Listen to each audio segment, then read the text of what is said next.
Good morning, everybody. I greet you in the name of Jesus Christ. The Lord speaks to us out of 1 Corinthians 6, verse 17, and it says, "But the person who is united to the Lord becomes one spirit with him."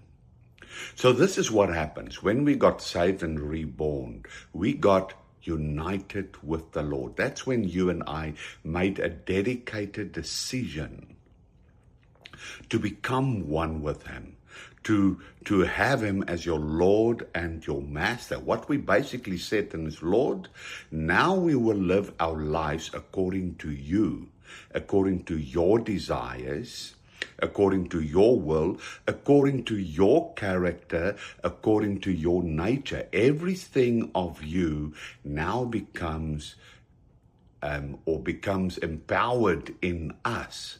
And that is a dedicated decision. That is basically what we did, and as a covenant with God, and that came out of desire. That was an intentional decision.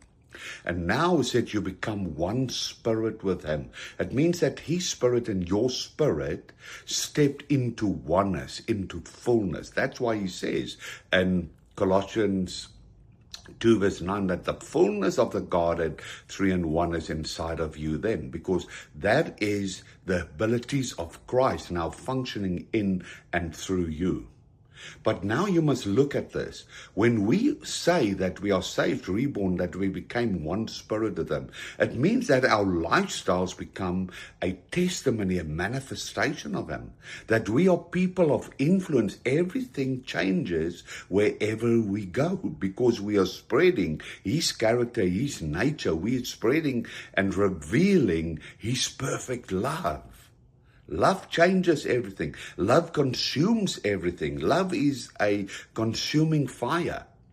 And this is what we need to look at this time and season. Do we function truly as sons and daughters that is in one spirit of God? Do we truly reveal him in spirit and in truth? And are we truly people of influence that change everything wherever we go? People, this is such an important thing, and that we can only do if he's our first love, and if we are back to this place of awe and amazement, fear of the Lord, reverence for God, and honor unto him. Let's look at our lifestyles and see in which aspect or department of our lives do we need to change to show that one spirit. I bless you.